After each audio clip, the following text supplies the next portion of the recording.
kesaksian betapa dahsyatnya suratul Al-Ikhlas. Hai sahabat, bertemu kembali di channel saya, Bagus Sajiwo. Kali ini saya ingin bercerita tentang kisah pribadi ya, tentang surat Al-Ikhlas. Peristiwa ini terjadi sekitar tahun 2020 atau 2021 kemarin ya. Pokoknya pas Corona pertama itu loh. Nah, pada masa itu saya baru saja memasuki dunia supranatural ya. Soalnya sebelum-sebelumnya saya hanya tekun mendalami spiritual saja, mendekatkan diri kepada Sang Pencipta alam. Dan tiap wirid ataupun zikir yang saya jalani itu niatnya ya cuman itu, pengen dekat sama Tuhan gitu aja, nggak pengen ini itu aja itu. Dan pada masa peristiwa ini terjadi, kiranya saya baru belajar supranatural ya. Jadi ya masih gradul gitu gampangnya. Awalnya saya hanya berniat membersihkan energi negatif yang ada di rumah saya ya, dan juga tempat usaha dan diri saya dan keluarga gitu. Awalnya sih kalau masa itu saya baru bisa merasakan energi saja, jadi diraba-raba gitu, telusuri kalau merasakan energi ya itu saya ambil, saya niatkan membersihkan, terus saya masukin botol, saya kunci gitu aja ya. Itu pun kalau pada penerawangan saya masih tahap awal saja, masih belajaran, belum benar-benar bisa gitu. Dan waktu itu saya ditemani sama anak saya yang masih berusia 4 tahun, yang alhamdulillah diberi kelebihan dapat melihat suatu kegaiban gitu ya. Ya namanya Tuhan kan maha adil, jadi pertolongan itu ada saja. Dan satu lagi seseorang yang saya hormati, beliau tinggalnya jauh, dan itu yang termasuk membimbing saya ya dari jarak jauh itu. Selain itu ada leluhur yang mendampingi juga, yang memberi gimana ya, pertolongan Tuhan kan nggak bisa dijangkau dari siapa gitu. Oke, kita lanjutkan ceritanya. Niat pembersihan ini hampir saya lakukan tiap malam, bersihkan. Terus kalau sudah saya masukin ke botol, saya tanya sama anak, "Nak, sudah belum?" Anak menjawab dengan mengangguk gitu. Oke, itu terus terjadi tiap malam. Dan yang saya bikin capek itu, kok masih ada terus, padahal sudah dibersihin, kok ada lagi. Nah itu akhirnya saya minta petunjuk. Pada suatu malam saya melakukan sholat hajat dan istiqoroh, kemudian melakukan zikir untuk meminta petunjuk. Dan akhirnya ternyata di belakang itu ada sosok dukun ya. Tapi ini dukun suruhan sih. Ada orang yang gak suka sama keluarga kami gitu. Pokoknya gimana biar keluarga kami itu gak bisa enak gitu, makan kenyang gak boleh kan, maksudnya gitu, gampangnya ngomong gitu. Terus itu akhirnya saya gak berhenti, saya teruskan lagi perjuangan itu, bersihkan rumah. Dari hari ke hari saya bersihkan, akhirnya dikasih tahu juga, kasih petunjuk siapa orangnya. Oh ini ternyata Padahal saya membersihkan energi negatif itu nggak ada niatan apa-apa ya, nggak ditujukan ke orang ini ke orang itu, nggak ya, niatnya biar dibersih saja sudah gitu, malah dikasih tunjuk gitu. Dan itu tembus juga sih ke orangnya, tapi saya nggak peduli ya, saya bersihkan saja. Dan akhirnya satu kali lepas maghrib itu saya diperlihatkan langsung ya, dengan mata telanjang gini, seriwet sosok putih itu mancing ke pintu.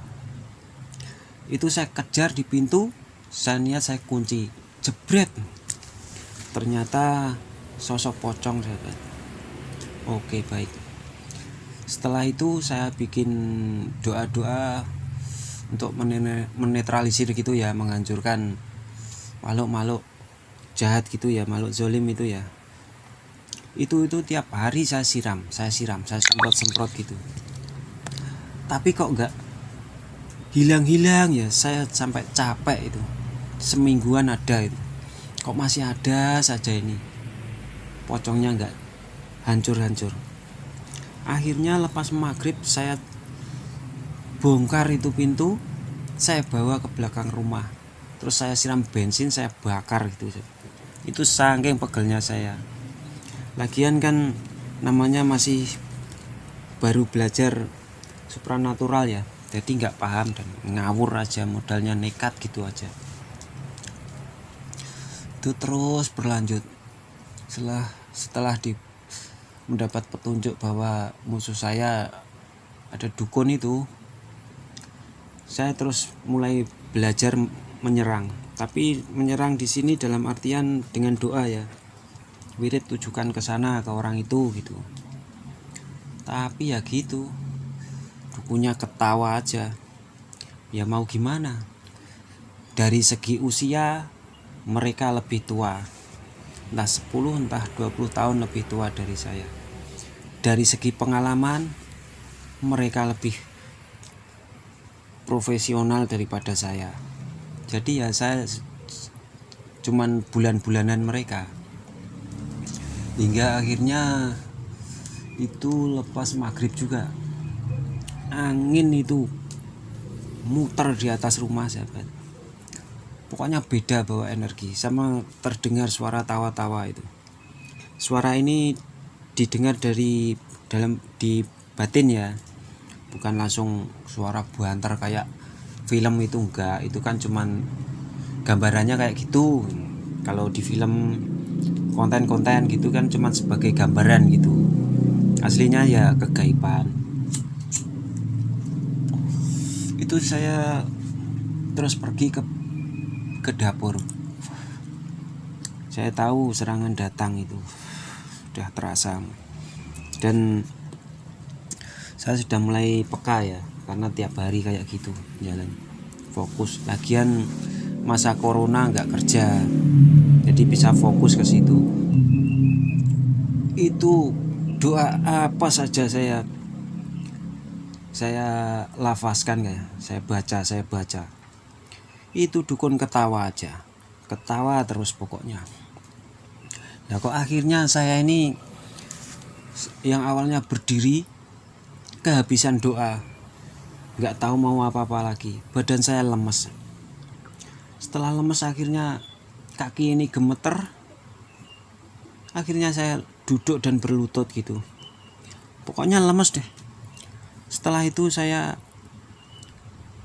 berbicara gini dalam hati, ya Allah, bila ini akhir dari hidup saya, maka saya pasrah. Terus tasbih yang saya biasa pakai gelang itu, yang 33 butir saja itu, saya pakai wirid surah Al-Ikhlas ya. Ini benar-benar saya sudah buntu ini, pakai apa saja nggak bisa, saya buntu, pasrah, itu saya wiridkan. Fokus sama itu, dan fokus seakan ajal sudah dekat gitu pokoknya. Pasrah bongkoan lah. Itu ya, angin itu banter terus pokoknya di atas, was. Walah pokoknya udah saya tamat gitu saja intinya. Saya baca dan sampai akhir wirid itu ya 33, seolah-olah saya ada kekuatan di tangan itu, saya hentakkan saja di tanah. Jeblak. Kok tiba-tiba angin yang semula mules kayak gitu itu pecah, sahabat. Ambiar gitu. Dan akhirnya datang hujan gerimis itu. Bayar. Rasanya itu sampai tembus di hati itu, lega bukan main.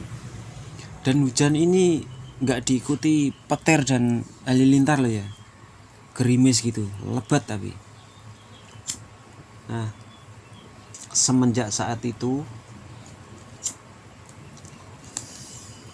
hati saya semakin kuat, semakin berani bahwasanya saya tidak sendiri, masih ada Sang Rob yang di belakang saya. Jadi ya gitu, keesokannya saya semakin nekat, saya makin berani, nggak peduli dukunnya meskipun sakti kayak apa, saya lawan terus. Saya serang dengan wirid-wirid dan doa itu, seret.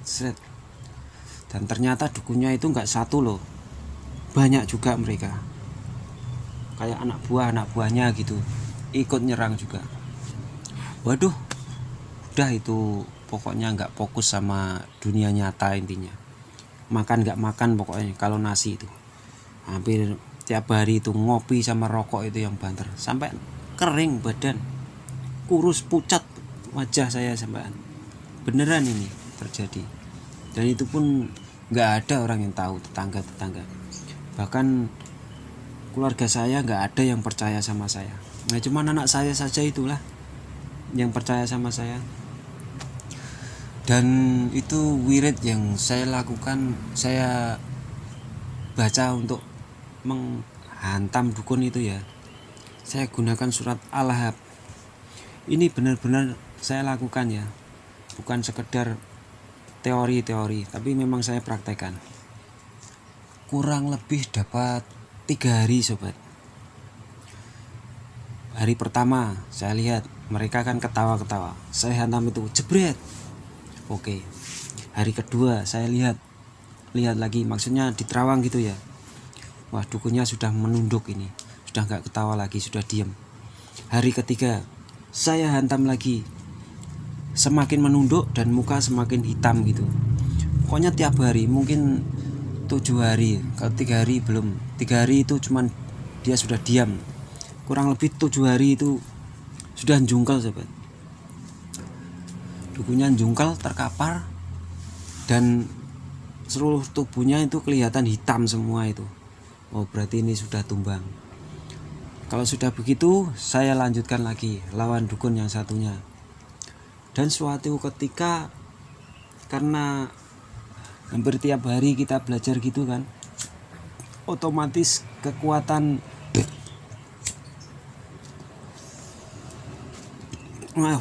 supranatural kita kan bertambah, kekuatan jiwa kita kan bertambah. Dan seiring waktu saya mulai bisa melepaskan sukma. Nah, kalau pada awalnya sih jalannya pelan banget.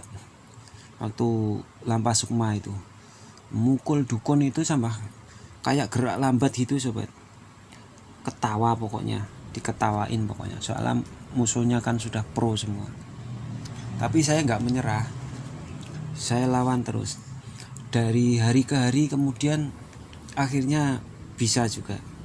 Udah terbiasa itu kayak orang biasa gini. Malah bisa semakin cepat mau mukul kayak gimana. Sampai pernah kejadian tuh saya hajar dukun ya. Zaman itu kan kita dalam perjalanan astral kadang kan ada toh konten yang menceritakan tentang pusaka gaib dalam diri. Nah, seperti itu. Itu kita gunakan di alam astral. Wah, waktu itu saya pakai itu. Dipinjemin sama sahabat itu ya, yang membimbing saya itu. Ini saya pinjemin, kamu pakai untuk ngajar dukun. Beneran sobat. Saya pinjam gadanya itu, yang besar itu. Saya hantamkan ke dukun itu di punggungnya dan dadanya sampai muntah geteh, sahabat. Apa itu muntah darah? Semula dia duduk di kursi itu ya, sampai kursinya tumbang. Dan itu anak saya itu ikut di belakang saya. Anak saya juga tahu. Bahkan dia teriak-teriak itu anak. Bapak, wes bapak, kasihan, dia bilang. Anak saya bilang gitu. Katanya, bapak sudah, bapak, kasihan. Tapi saya sudah kebawa emosi kan ya. Iya nak, sebentar lagi, kamu masuk dulu, saya bilang gitu. Anak saya suruh ke mbahnya. Enggak, saya masih di depan itu, di dalam rumah, tapi masih ngajar dukun itu. Dan akhirnya itulah benar-benar tumbang.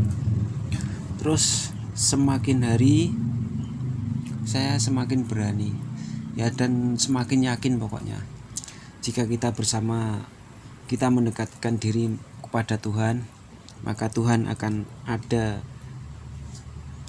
dekat dengan kita. Dan itu memang saya buktikan sendiri ya, saya jalani sendiri betapa peritnya, betapa susahnya menjalani proses spiritual itu. Wah, pokoknya entahlah gimana saja, banyak kalau diceritakan itu panjang. Oke ya, terus cerita apa lagi? Ini kan judulnya tentang betapa dasarnya surat Al-Ikhlas ya. Oke, kan surat Al-Ikhlas itu sebenarnya tentang pengakuan ya. Sebenarnya ini tentang ketauhidan, keimanan kita, seberapa besar percaya kita kepada Sang Rob, pemilik semesta. Bahkan dalam surat Al-Ikhlas tidak tertulis tentang kata ikhlas. Ya, itulah pengakuan yang sesungguhnya. Pengakuan makhluk kepada Sang Pencipta yang sesungguhnya. Melalui apa? Melalui ucapan, tindakan, hati, dan jiwa kita. Semua dipasrahkan kepada Sang Tuhan. Maka Tuhan akan menunjukkan keesaannya, betapa keperkasaannya. Tuhan akan membuktikan kepada makhluknya. Seperti itu sebenarnya perjalanan yang saya lalui dan saya rasakan sendiri, betapa dasarnya surat Al-Ikhlas ya, sahabat. Oke ya, demikian sekilas kisah perjalanan saya yang dapat saya ceritakan. Mungkin bila ada sahabat yang tertarik ingin bertanya atau gimana, dan bila saya boleh menjawab, maka saya akan menjawabnya. Dan jika belum boleh untuk menjawab, maka saya akan menundanya. Oke ya sahabat, terima kasih untuk waktunya, dan mohon maaf bila ceritanya campur aduk ataupun belepotan, karena ya memang tidak diatur dalam bentuk tulisan ya. Saya asal cerita saja seingat saya saja, meskipun masih banyak yang terlewati itu ceritanya. Ini kita saja. Terima kasih ya, dan salam Rahayu.